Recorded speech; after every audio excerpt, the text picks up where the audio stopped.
So, the topic of today's discussion is the menopause. First of all, what is the menopause? Menopause is the permanent cessation of menses. Okay, what is the important thing? Important thing is it is the permanent cessation of menses. Okay. How can we say that female attained menopause? How can we say? We can say like amenorrhea for 12 months.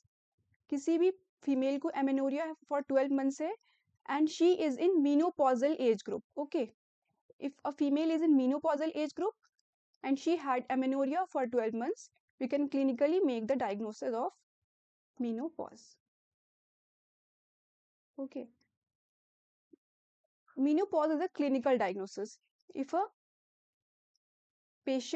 person or if a female had if a female is in menopausal age group and she had amenorrhea for 12 months, we can say that a female had attained the menopause. Important thing क्या है? Menopausal age group में होना चाहिए और amenorrhoea for 12 months. Okay, तो menopause जो होता है ये ऐसा नहीं होता कि एब्रप्टली हो जाता है. ऐसा नहीं कि फीमेल की नॉर्मल साइकिल चल रही है और एब्रप्टली उसको मेनोपॉज हो गया. ऐसा नहीं होता है. बहुत सारे चेंजेस होते हैं और स्लोली स्लोली ग्रेजुअली ये जो प्रोसेस होता है वो होता है. इसको बोलते हैं क्या हम? क्लाइमैक्टेरिक पीरियड. ओके, इसको हम बोलते हैं क्लाइमैक्टेरिक period. What is this? It is a period of time where woman passes from the reproductive to non-reproductive stage. Okay, this is the menopausal transition period. Okay,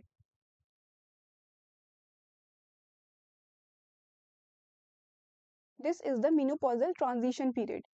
क्या होता है? इसमें हार्मोनल चेंजेस होंगे जिसकी वजह से साइक्लिकल चेंजेस होंगे.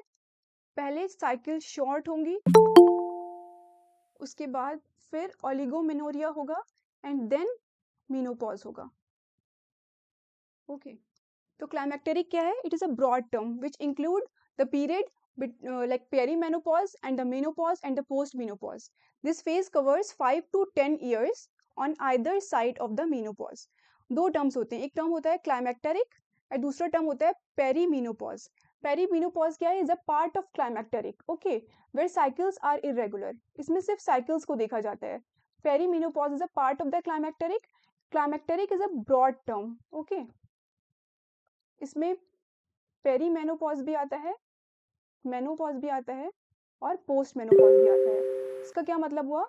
यहाँ पे लिखा हुआ है 5 to 10 years on either side of menopause. Okay, this is the important thing. Okay, let me rub this all.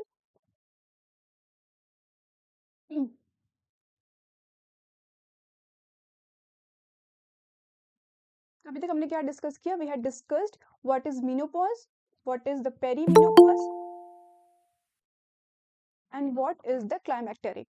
Okay, मैंने आपको बताया menopause is a clinical diagnosis. If a patient is in menopausal age group and she had amenorrhea for 12 months, you can easily say that a patient had attained menopause. What is the age? Age, this is the average. This is the average age. India में जो average age है menopause की वो है 47 years. Okay, और western countries में average age क्या है? वेस्टर्न कंट्रीज में एवरेज एज है 51 ईयर्स. ओके, तो average age in India to attain menopause is 47 years and in western countries it is 51 years. Okay, फिर एक टर्म होता है premature menopause and delayed menopause. What is premature menopause? if a female had attained menopause in less than 40 years of age. okay, तो हम इसको बोलेंगे premature menopause. इसको newer term में इसको बोलते हैं premature ovarian insufficiency. ओके, इसका कॉज कुछ भी हो सकता है. इसका कॉज क्या हो सकता है? कोई रेडिएशन है, कोई कीमोथेरेपेटिक एजेंट है जिसकी वजह से ओवरी डिस्ट्रॉय हो गई है और मेनोपॉज हो गया है. तो प्री मैच्योर मेनोपॉज किसको बोलेंगे? If a female had attend menopause in less than 40 years of age. इसको न्यूअर टर्म में बोलते हैं प्री मैच्योर ओवेरियन इनसफिशियंसी। फिर एक टर्म होता है, let me rub this,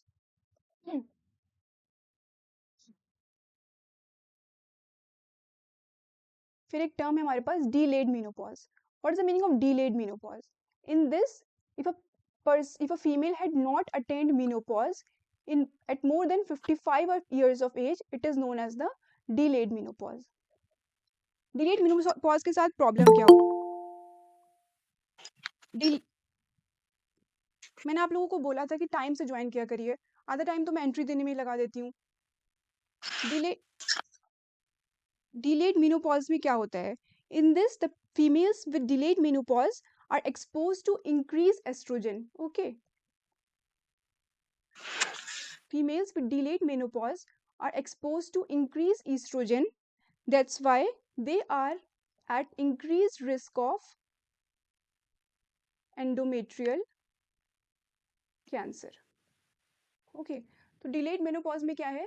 If a female had not attained menopause at more than 55 years of age, it is known as the delayed menopause. इसके साथ problem क्या है?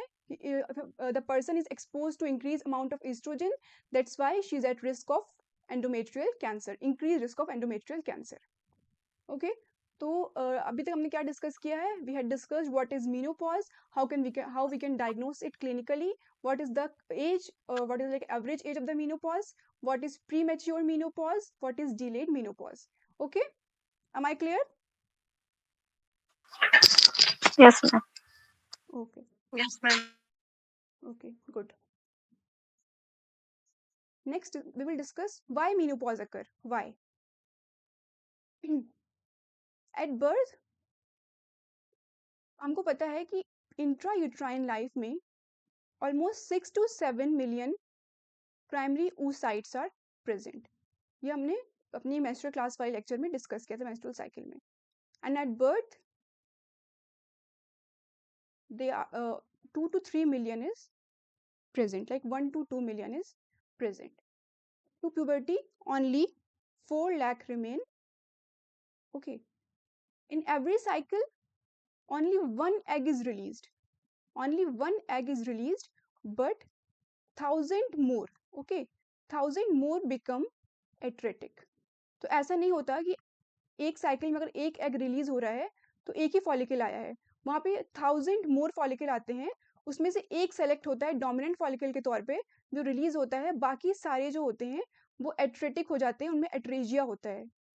इस वजह से क्या होता है कि ऑलमोस्ट लाइक 45 ईयर्स तक जो प्राइमरी oocyte होते हैं, ओवेरियन फॉलिकल्स होते हैं, वो कंप्लीटली एब्जॉर्ब हो जाते हैं, कंप्लीटली खत्म हो जाते हैं. इस वजह से मेनोपॉज होता है. तो मेनोपॉज का कॉज क्या हुआ कि धीरे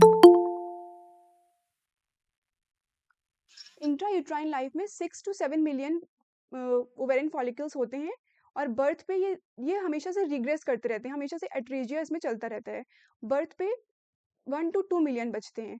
उसके बाद at puberty only 4 lakh remain, and इसके बाद भी धीरे धीरे ये रिग्रेशन चलता रहता है, इसमें एट्रेजिया होता रहता है, और अप टू 45 to 50 ईयर्स जितने भी फॉलिकल्स होते हैं वो कंप्लीटली एब्जॉर्ब हो जाते हैं, कंप्लीटली खत्म हो जाते हैं. इस वजह से मेनोपॉज होता है. तो this is the cause of menopause. Okay. मैंने आपको बताया था लेक्चर, मेंस्ट्रुअल साइकिल वाले लेक्चर में, कि जो प्राइमरी फॉलिकल होते हैं, जो ओवेरियन फॉलिकल होता है, वो सिक्रीट करता है oestrogen and inhibin B. Okay. तो अगर जब हमारे पास ओवेरियन फॉलिकल की एक्टिविटी कंप्लीट हो गई है, so there will be decreased oestrogen. Okay.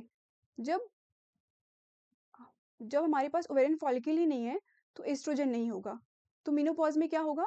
Oestrogen का लेवल कम हो जाएगा. ओके. सेकेंड पॉइंट क्या है?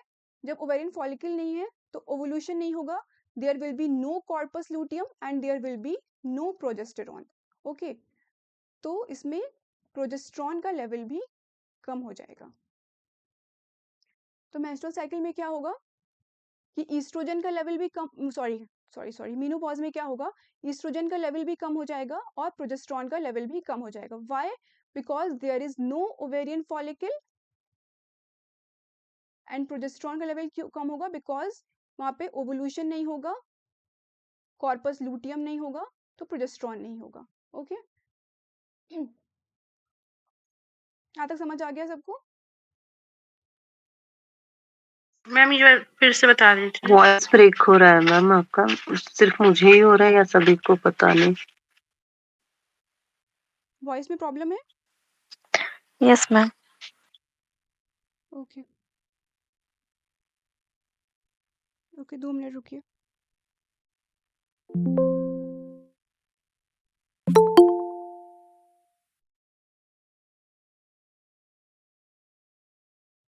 आवाज आ रही है आप लोगों को अब? Yes ma'am. हाँ जी मैम। हाँ यस मैम आ रही। ओके ठीक है,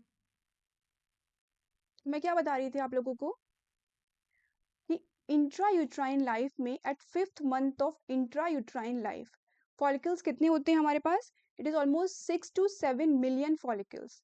लेकिन ये फॉलिकल्स धीरे धीरे एट्रेजिया में जाते रहते हैं, तो बर्थ पे हमारे पास जो फॉलिकल्स बचते हैं वो होते हैं 1 to 2 मिलियन।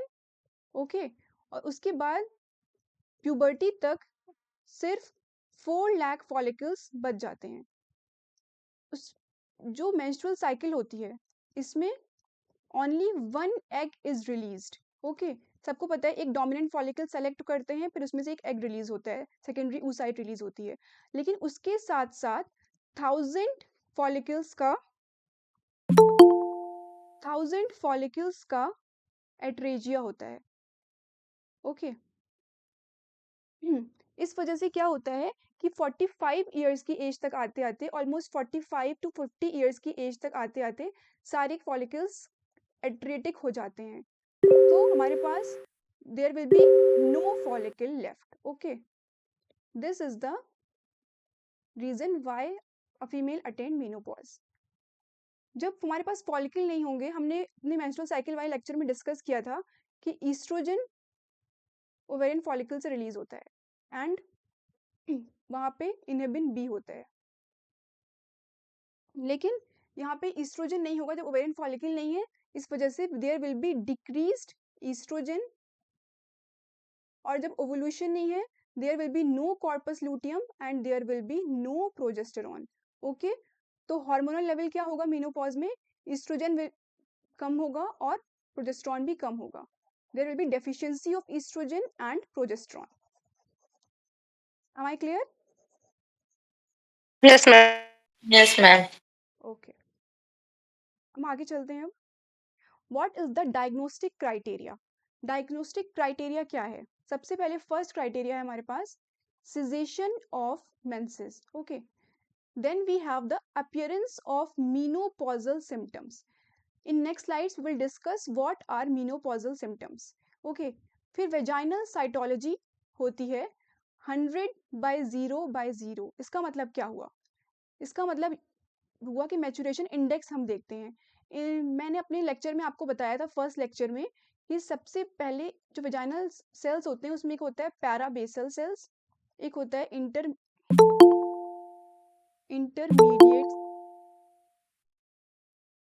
इंटरमीडिएट सेल, और उसके बाद होता है सुपरफिशियल सेल। ओके, तो पैराबेसल सेल कब होता है? कोई बताएगा पैराबेसल सेल कब प्रेजेंट होता है? प्री मेंस्ट्रुएशन से पहले। What is the hormonal level?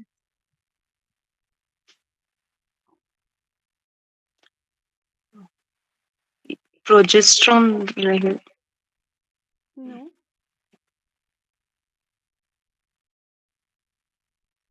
पैराबेसल cell होता है when there is no hormonal dominance. Okay, when there is no hormonal dominance. Intermediate cell कब होता है? When there is dominance of progesterone. And superficial cell कब होता है? When there is dominance of oestrogen. अब आप देखिए कि मेनोपॉज के टाइम में हमारे पास प्रोजेस्टेरॉन की डेफिशिएंसी है, ईस्ट्रोजन की डेफिशिएंसी है, तो हमारे पास जो प्रोमिनेंट सेल होगा, सबसे ज्यादा सेल जो प्रेजेंट होगा वो कौन सा होगा? वो होगा parabasal type. Parabase. Okay, vaginal cytology में मैचुरेशन इंडेक्स जो होगी वो 100/0/0 होगी। ओके, ये यहाँ पे मैंने लिखा है 10/85/5। इसका क्या मतलब है? इसका मतलब ये जो डेटा है ये दत्ता से लिया गया है। दत्ता में मैच्योरेशन इंडेक्स ये दी हुई है। मुझे नहीं पता ये कैसे दी हुई है, बस मैंने आप लोगों को बताने के लिए यहाँ पे लिख दिया है। तो दत्ता में मैच्योरेशन इंडेक्स ये दी हुई है। Okay, then serum oestradiol level is less than 20 picogram per ml। हमने देखा कि ईस्ट्रोजन का लेवल कम हो गया है। अगर serum oestradiol less than 20 picogram per ml है, तो we can say that a patient had attend a menopause. And serum FSH and LH level is 40 milli international unit per ml.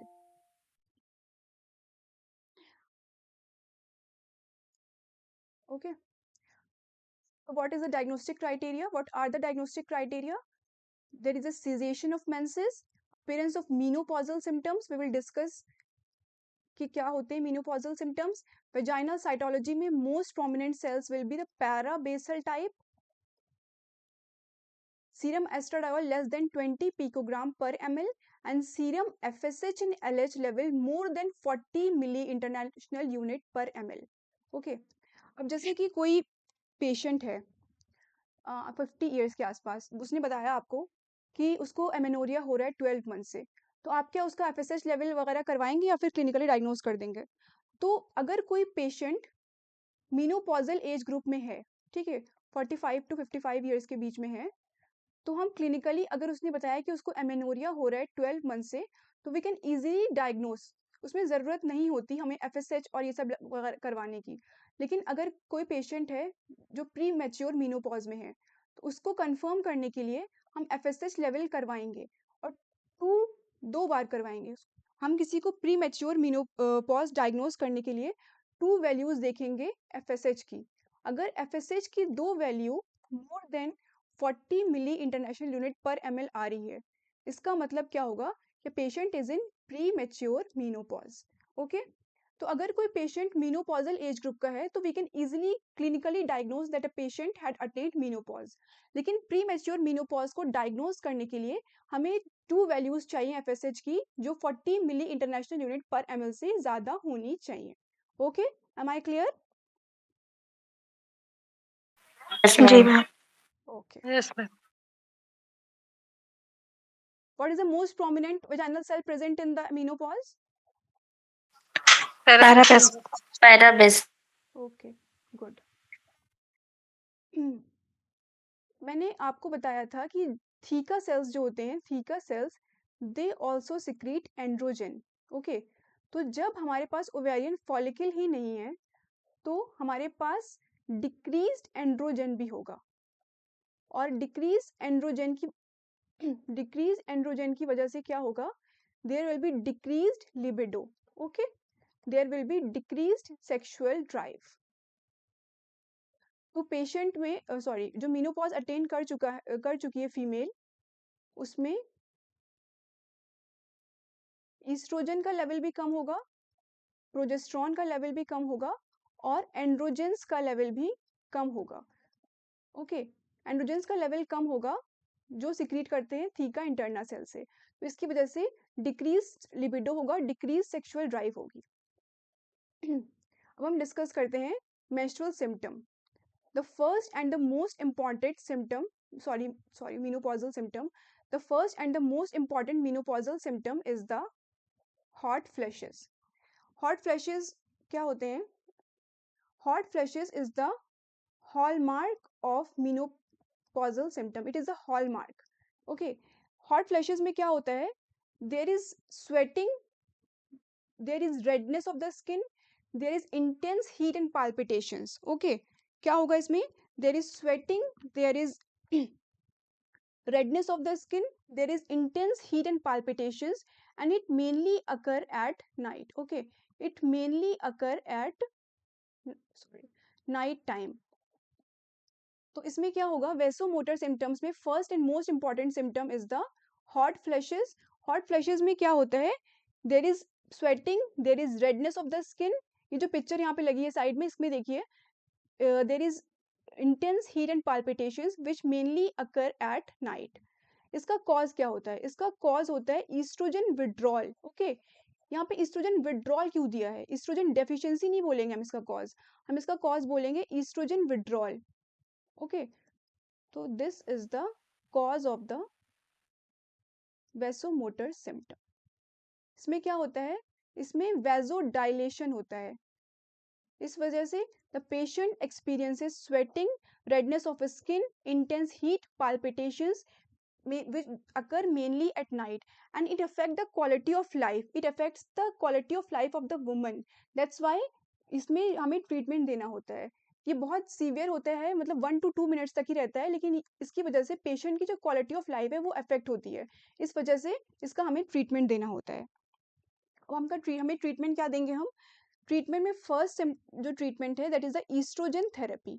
Okay, oestrogen therapy एक वो होता है, hormonal replacement therapy में एक चीज हम देखते हैं कि पेशेंट हैड इंटैक्ट यूट्रस और नॉट इंटैक्ट यूट्रस। इसका मतलब क्या हुआ कि पेशेंट ने हिस्टेक्टमी करवाई हुई है या हिस्टेक्टमी नहीं करवाई हुई। अगर पेशेंट का यूट्रस इंटैक्ट है, ओके, तो हमें क्या देना है? estrogen plus progesterone. Okay, if a patient uterus is not intact, then only estrogen can be given. तो estrogen थेरेपी दे सकते हैं। इसके अलावा दे सकते हैं OCPs। OCPs में क्या होता है? हमने लास्ट टाइम डिस्कस किया था ईस्ट्रोजन प्लस प्रोजेस्टेरॉन। ओके, इस थर्ड जो है वो होता है टिबोलॉन। टिबोलॉन क्या है? टिबोलॉन में तीनों चीजें होती हैं। It is oestrogenic, it is progestogenic and it is also androgenic. Okay, लेकिन टिबोलॉन का एक साइड इफेक्ट होता है। टिबोलॉन का एक साइड इफेक्ट होता है, वो क्या होता है? Increase risk of stroke and breast cancer. Okay, तो इसलिए टिबोलॉन ज़्यादा नहीं दी जाती। टिबोलॉन का साइड इफेक्ट आपने याद रखना है, it is the increase risk of stroke and breast cancer. अब इसके अलावा हम नॉन हार्मोनल भी दे सकते हैं। नॉन हार्मोनल कब देंगे हम? जब hormonal replacement therapy Contra indicated होगी। आगे स्लाइड्स में वी विल डिस्कस कि हार्मोनल रिप्लेसमेंट थेरेपी कब कब कॉन्ट्रा इंडिकेटेड होती है। ओके, और ये जो ईस्ट्रोजन, ये जो हार्मोनल थेरेपी होती है, it takes almost 1 month, almost 1 month लेता है ये अपना इफेक्ट लाने में। तो हाँ, अगर हमें पेशेंट को, हमें एक्यूट रिलीफ चाहिए, पेशेंट को एक्यूट मैनेजमेंट करना है, तो we can give the non hormonal drugs. Non hormonal drugs में क्या है? First is the SSRI। What is SSRI? SSRI का फुल फॉर्म होता है selective serotonin reuptake inhibitor. Okay, जब हमने मीनोपॉजल फीमेल को देखा तो उसमें हमें मिला कि मीनोपॉजल एज ग्रुप में सेरोटोनिन लेवल जो है वो कम हो जाता है।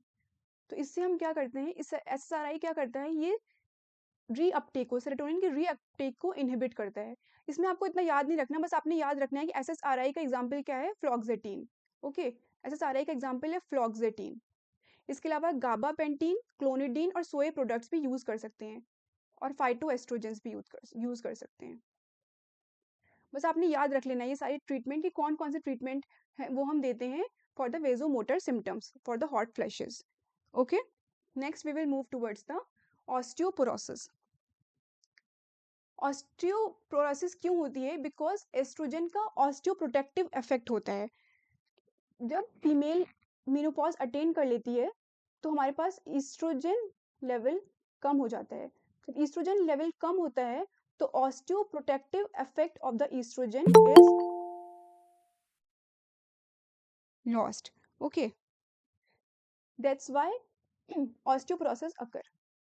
It is the single most important, it is the single most important health hazard. इसमें क्या होता है? Loss of bone strength. Okay, इसकी डायग्नोसिस करने के लिए हम करवाते हैं DEXA scan. What is DEXA scan? DEXA scan is dual energy x-ray absorptiometry. Okay, तो diagnosis of osteoporosis can be done by the DEXA scan. इसमें दो तरीके के स्कोर होते हैं, एक होता है डेक्सा स्कैन से हम क्या मेजर करते हैं, डेक्सा स्कैन से हम मेजर करते हैं बोन मास डेंसिटी। ओके, तो DEXA scan is used for the measurement of bone mass density. इसमें दो तरीके के स्कोर होते हैं, first is the T score and second is the Z score. अभी हम डिस्कस करेंगे टी स्कोर और जेड स्कोर क्या होता है।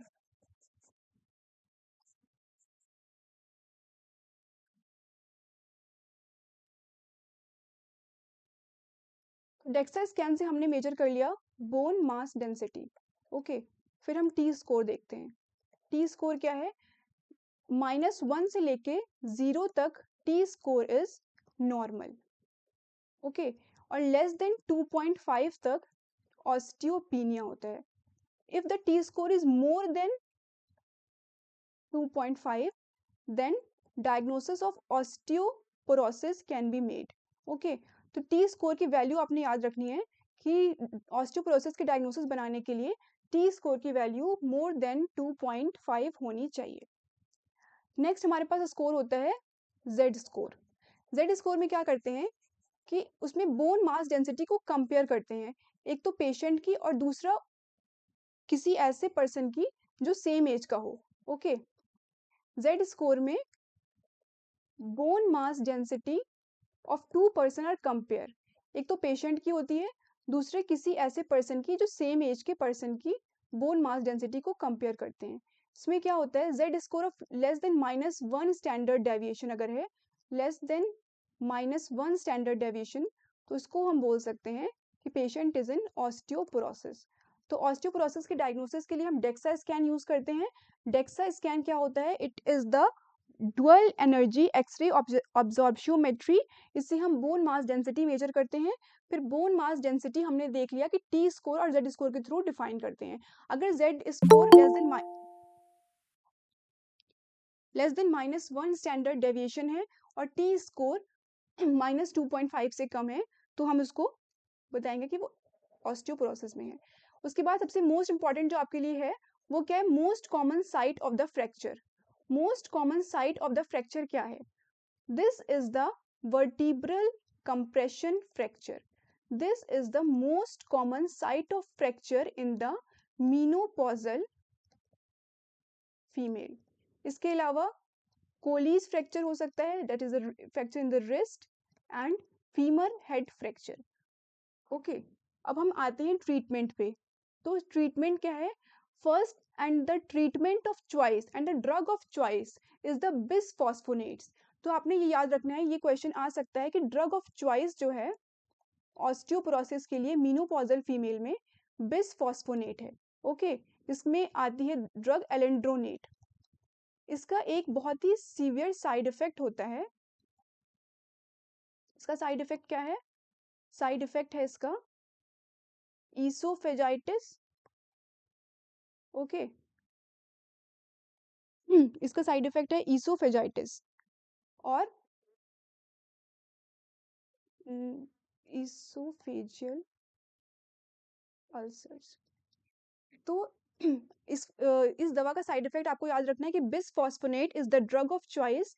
It is the first line of treatment for the patient of osteoporosis and इसका साइड इफेक्ट है oesophagitis and oesophageal ulcers.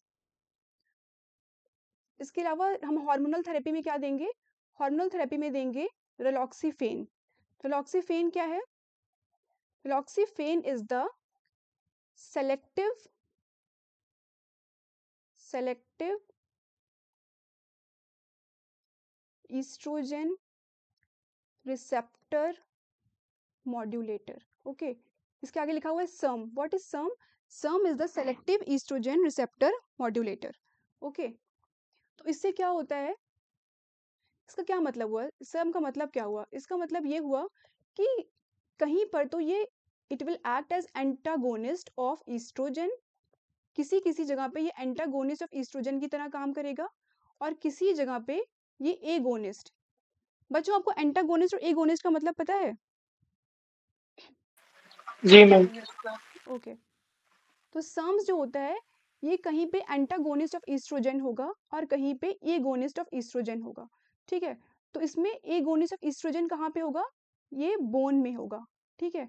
तो ये क्या करेगा, ये बोन में होगा, तो ये ऑस्टियोब्लास्टिक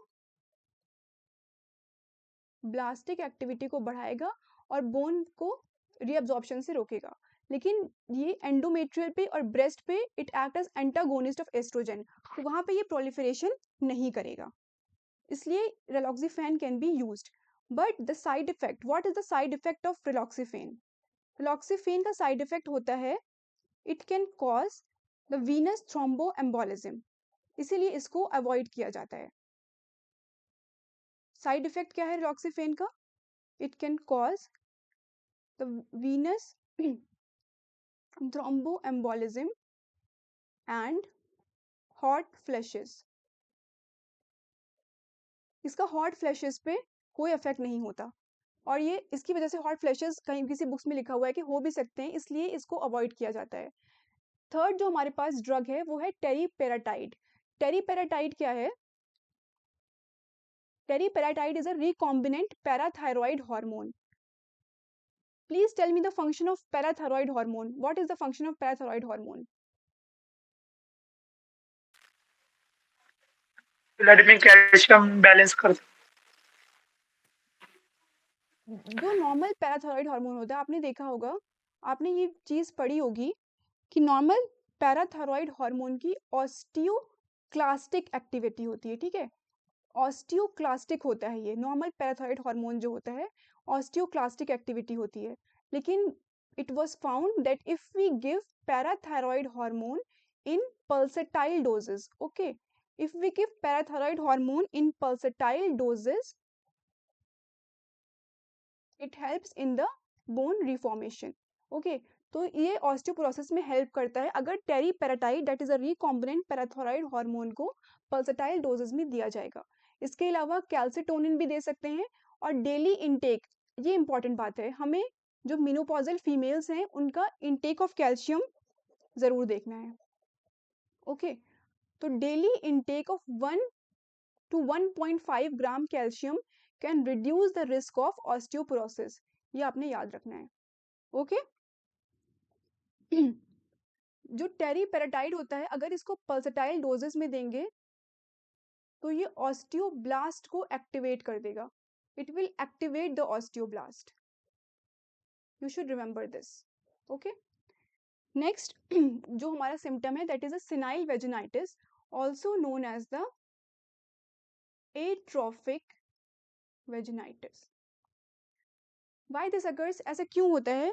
क्योंकि ईस्ट्रोजन, हमने पढ़ा था कि oestrogen is necessary for what? Estrogen is necessary for to maintain vaginal pH maintain करने के लिए नेसेसरी होता है ईस्ट्रोजन, ठीक है। इसके अलावा जो वहाँ पे म्यूकस होता है, सर्वाइकल म्यूकस, उसके लिए भी ईस्ट्रोजन की जरूरत पड़ती है। तो जब हमारे पास ईस्ट्रोजन नहीं होता तो वहाँ पे सिनाइल वेजिनाइटिस होती है, वहाँ पे ड्राई वेजाइना होता है, म्यूकस नहीं होता।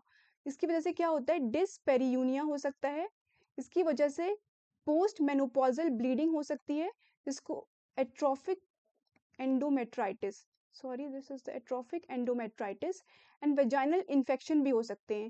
वेजाइनल इन्फेक्शन क्यों हो सकते हैं? Because the pH of vagina is not maintained, okay. इसका ट्रीटमेंट क्या है?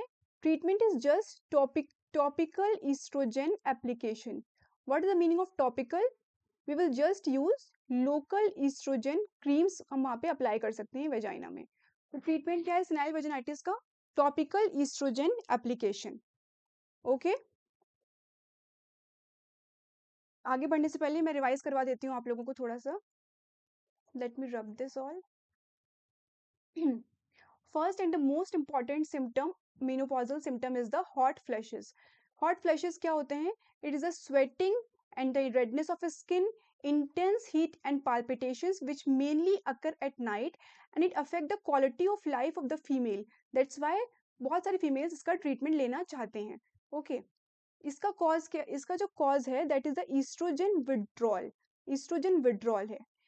इसमें हम ट्रीटमेंट में दे सकते हैं, these are the hormonal treatment and these are the non hormonal treatment.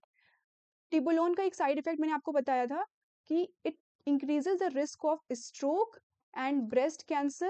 That's why it is not used so much. Okay. Next, the symptom is the osteoporosis.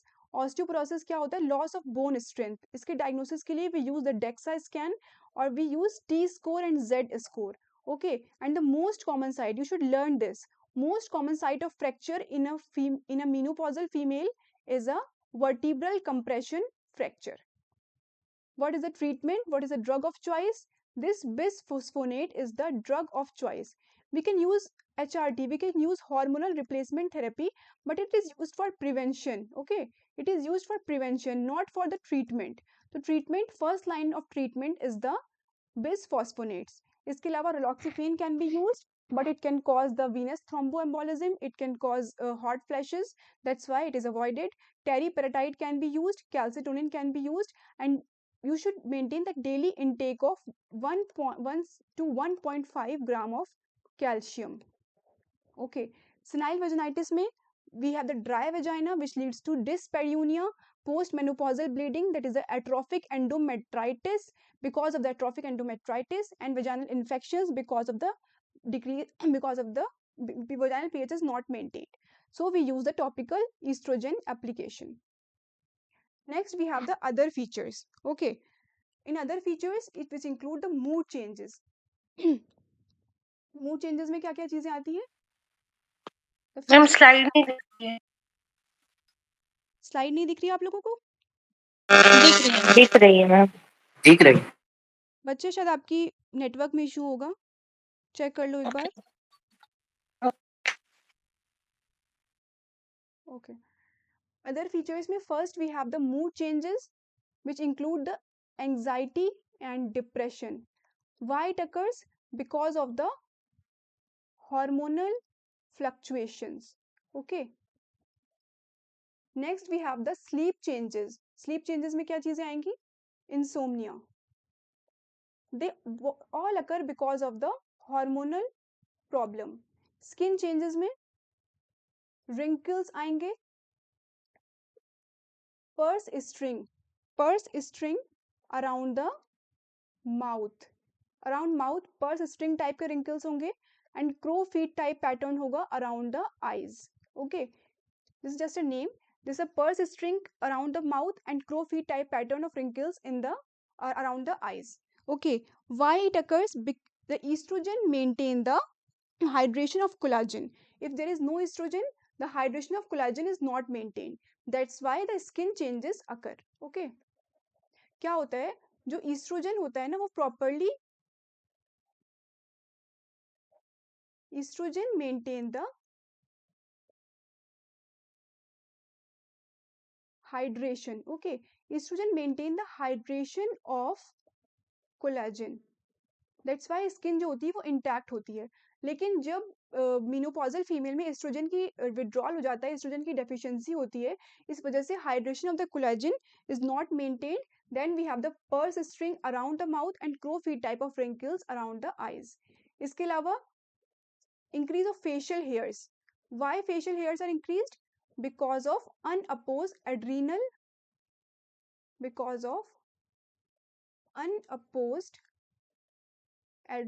Androgen.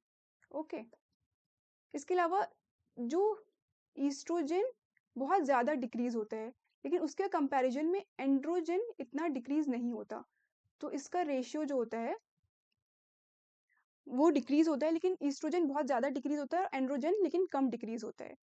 Second, उसके बाद हमारे पास लास्ट सेकेंड है decrease breast size. Why the breast size is decreased? Because we all know that estrogen and progesterone is required for the proliferation of the breast. Estrogen is required for the ductal proliferation of the breast. Ductal proliferation के लिए कौन होता है? Estrogen, and progesterone is required for the glandular proliferation. Okay? तो जब estrogen progesterone नहीं होगा, there will be decrease in breast size. Last is the POP. What is POP? This is pelvic organ prolapse. Okay, very good. Pelvic organ prolapse. और pelvic organ prolapse क्यों होता है? because the pelvic diaphragm become weak, the tone is lost, the ligaments are torn. Okay, जो pelvic diaphragm की muscles होती हैं, pelvic diaphragm becomes weak, the tone of the muscle is lost. Okay, that's why it get prolapsed. So there are other features of the menopause. अब हम लेंगे hormone replacement therapy. तो hormone replacement therapy क्या है, इसके components क्या हैं. First we will take what are the components of hormone replacement therapy. Components are oestrogen and progesterone. Okay, तो हम इसमें कुछ भी ले सकते हैं. मेनली इंडिया में जो यूज होता है that is 17 beta oestradiol and dydrogesterone. Okay, indications क्या है. इंडिकेशंस है इसके relief of menopausal symptoms, relief of menopausal symptoms and to improve the quality of life of menopausal female, quality of life of menopausal female. तो components क्या है hormonal replacement therapy के. इसके components है ईस्ट्रोजन एंड प्रोजेस्टेरॉन. इसमें कुछ भी ले सकते हैं बट इंडिया में जो मेनली यूज होता है that is 17 beta oestradiol and dydrogesterone. Indications relief of menopausal symptoms and to improve the quality of life. Main क्या है यहाँ पे, we should know the contraindications. Okay, contraindications of hormone replacement therapy. First and the most important contraindication is the undiagnosed genital tract bleeding. Okay, suppose किसी को वो vaginal bleeding हो रही है किसी मेनोपॉजल फीमेल को और उसको एंडोमेट्रियल कैंसर है और हमने उसको ईस्ट्रोजन दे दिया. तो ईस्ट्रोजन क्या करेगा, ईस्ट्रोजन तो हाइपरप्लेजिया करेगा ना, तो ये ज़्यादा खराब कर देगा कंडीशन को. इसलिए हमें अनडायग्नोस्ड जेनिटल ट्रैक्ट ब्लीडिंग में कभी भी ईस्ट्रोजन हार्मोनल रिप्लेसमेंट थेरेपी नहीं देनी है. Oestrogen dependent neoplasm in the body, इसमें भी सेम यही बात है. History of thromboembolism. History of thromboembolism में क्या है, जब नेचुरल ईस्ट्रोजन प्रेजेंट होता है बॉडी में तो it maintains the clotting factor, ये क्लॉटिंग फैक्टर के बैलेंस को मेंटेन करता है. लेकिन जब हम बाहर से ईस्ट्रोजन देते हैं तो इसकी वजह से क्या होता है कि क्लॉटिंग फैक्टर में इम्बैलेंस हो जाता है. तो ये अगर किसी को थ्रोम्बोएम्बोलिज्म की हिस्ट्री पहले से है तो हमें उसको ईस्ट्रोजन प्लस प्रोजेस्टेरॉन थेरेपी नहीं देनी चाहिए. इसके अलावा active liver and gall bladder disease में भी यही है. लिवर में क्या होता है, लिवर में ईस्ट्रोजन का मेटाबॉलिज्म होता है. ओके, तो ईस्ट्रोजन के मेटाबॉलिज्म पे फर्क पड़ेगा. एंड गॉल ब्लैडर डिजीज में क्या है, ईस्ट्रोजन गॉल स्टोन फॉर्मेशन को बढ़ाता है बिकॉज ये कोलेस्ट्रॉल के फॉर्मेशन को बढ़ाता है. ओके, तो इसलिए गॉल ब्लैडर डिजीज में हमें ईस्ट्रोजन प्लस प्रोजेस्टेरॉन थेरेपी नहीं देनी है. You should just learn the contraindications. आपने पता होना चाहिए कि कौन कौन से कॉन्ट्राइंडिकेशंस हैं. ओके, एक पॉइंट है जो मिस हो गया इसमें, what is the effect of oestrogen on cardiovascular health. Okay, मैंने शायद डालना भूल गई हूँ. कार्डियोवैस्कुलर हेल्थ पे क्या इफेक्ट होता है ईस्ट्रोजन का. जो नेचुरल ईस्ट्रोजन होता है बॉडी का, natural oestrogen of the body is cardioprotective. Okay, ये एचडीएल के लेवल को मेंटेन करता है, एचडीएल के लेवल को बढ़ाता है. लेकिन जो हम ईस्ट्रोजन थेरेपी या फिर हार्मोन रिप्लेसमेंट थेरेपी हम बाहर से देते हैं उसका कार्डियोवास्कुलर इसका एचडीएल पे कोई इफेक्ट नहीं होता. तो फिर मेनोपॉजल फीमेल जो होती है वो सेम रिस्क पे होती है अपने एज के मेन के of the myocardial infarction.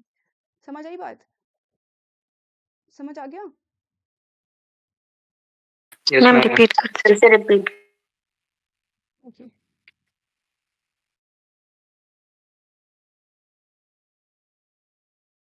the natural estrogen which is present in the body is cardioprotective. Okay, it increases the level of HDL. Okay, natural oestrogen जो होता है वो एचडीएल के लेवल को मेंटेन करता है. लेकिन आफ्टर मेनोपॉज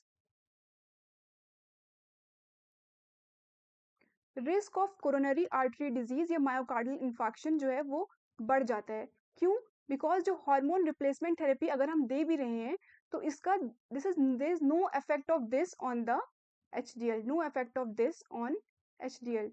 तो अगर कोई फीमेल है मान लीजिए 60 ईयर्स की और कोई मेल है 60 ईयर्स का, तो they both are at the same risk. Okay, ऐसा नहीं कि फीमेल है तो उसके पास कोई कार्डियोप्रोटेक्टिव हार्मोन होगा, ऐसा नहीं है. तो मीनोपॉज के बाद both male and female are at the same risk. I just want to say that. Okay. Yes, ma'am. Okay, ये क्लियर हो गया सबको ये टॉपिक? यस जी ma'am. ma'am. Okay. Yes ma'am. So the next topic that I am going to take is the adenomyosis. What is adenomyosis?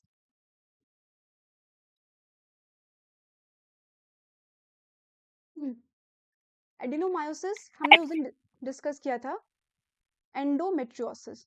Okay, endometriosis क्या था? Growth of endometrium tissue outside the uterine cavity. Okay, and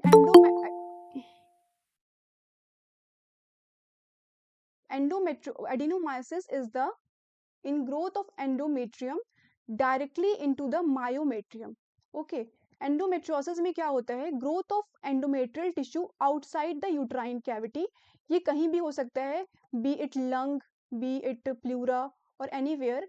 अगर endometrial tissue का growth myometrium में हो रहा है तो उसको हम बोलेंगे adenomyosis. That's why it is also known as the endometriosis interna. Okay, endometriosis interna is the ingrowth of endometrial tissues directly into the myometrium.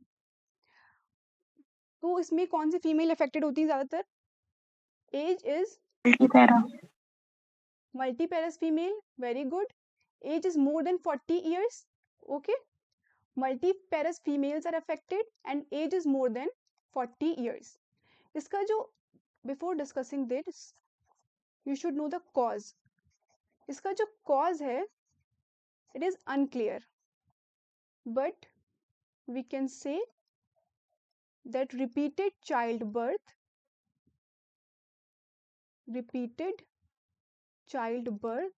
or vigorous curettage can cause adenomyosis. Okay, the cause is unclear, but we can say that the repeated childbirth or vigorous curettage can cause adenomyosis. What happened in the adenomyosis? There is the tear in the endometrial myometrial junction. That's why the endometrial tissue grows into the myometrium. Okay, risk factors देखने हमने. As है more than 40 years, parity is multiparous female. Symptoms, the most common symptom is the menorrhagia. Please tell me what is the most common symptom of endometriosis? Dysmenorrhea. Yes, very good. Menorrhaea. You should remember this. The most common symptom in the adenomyosis is menorrhagia. Okay, and dysmenorrhea is also present, but the most common symptom is menorrhagia.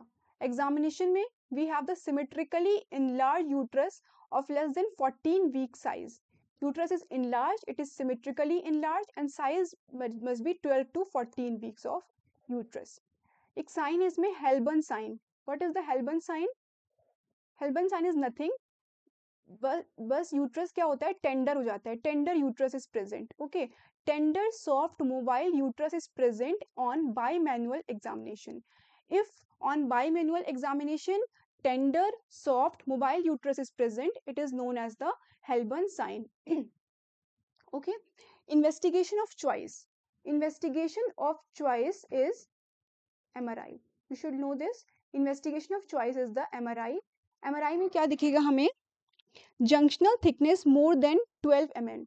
You should just learn this, that junctional thickness of more than 12 mm suggest adenomyosis. Okay, so investigation of choice is the MRI, and junctional thickness of more than 12 mm suggest adenomyosis.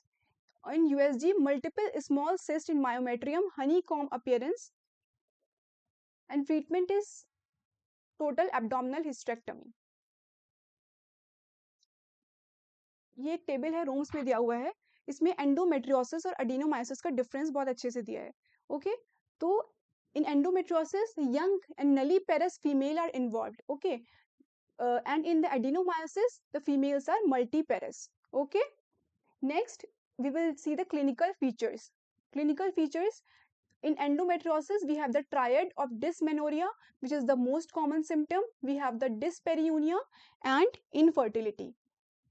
And in adenomyosis, the most common symptom is the menorrhagia with progressively increasing dysmenorrhea, and Helbin sign is present. Okay. Diagnosis में USG में इसमें ground glass appearance मिल रहा था, ground glass appearance.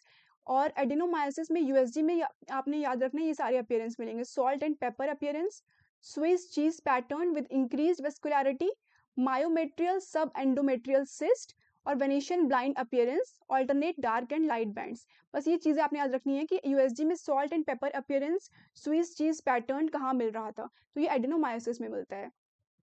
Okay, investigation of choice is the MRI in adenomyosis, and in endometriosis, laparoscopy is the investigation of choice. Treatment of adenomyosis में हम अगर female की as देखेंगे, अगर हम लोकल एक्सीजन भी कर सकते हैं, मतलब कि एडिनोमायोमेक्टमी भी कर सकते हैं। इसके अलावा अगर फीमेल की एज प्रॉपर हो गई है, like if he does not want to conceive, तो टोटल एब्डोमिनल हिस्टेक्टमी कर सकते हैं इन एल्डरली फीमेल्स। ओके, इसमें हॉर्मोन्स भी देते हैं but it is not of so much use. Okay, तो हमने डिस्कस किया है adenomyosis. What is adenomyosis? It is the ingrowth of endometrium directly into the myometrium.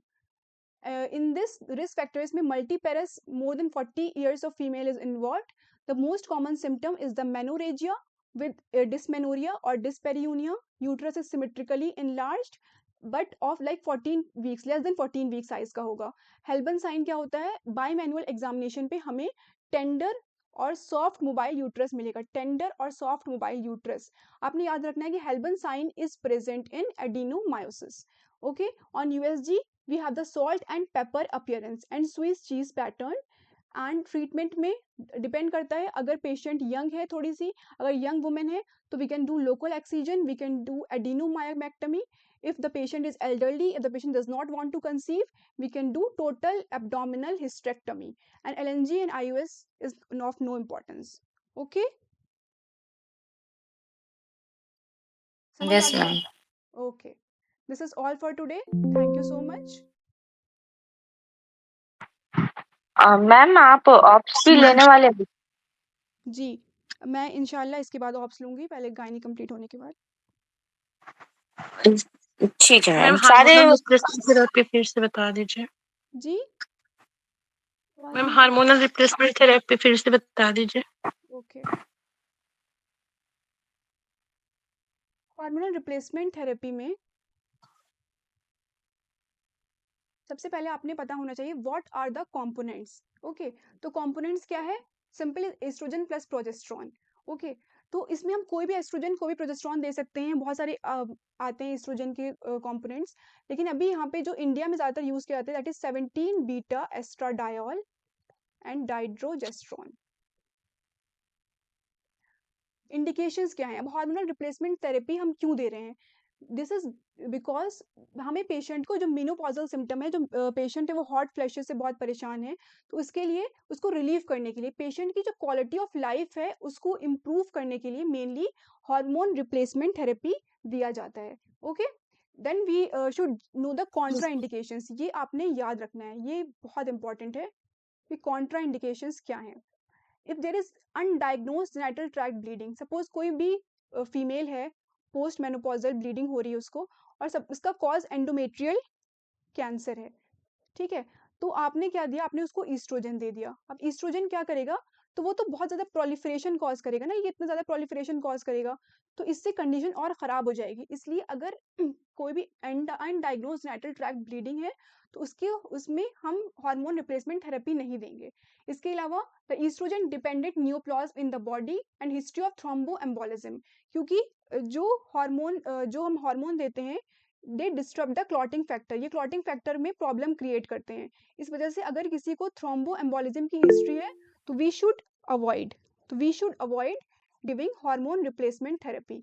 And active liver and gall bladder disease में क्या है? Liver में अगर किसी को लिवर डिजीज है और उसमें मेटाबॉलिज्म ऑफ ईस्ट्रोजन लिवर में होता है, तो इसकी वजह से क्या होगा, इफेक्ट पड़ेगा। इसलिए हम hormone replacement therapy active liver disease में नहीं देंगे। और गॉल ब्लैडर डिजीज में क्या है कि जो ईस्ट्रोजन होता है वो गॉल स्टोन फॉर्मेशन को एक सेकेंड, वो गॉल स्टोन फॉर्मेशन को बढ़ा देता है।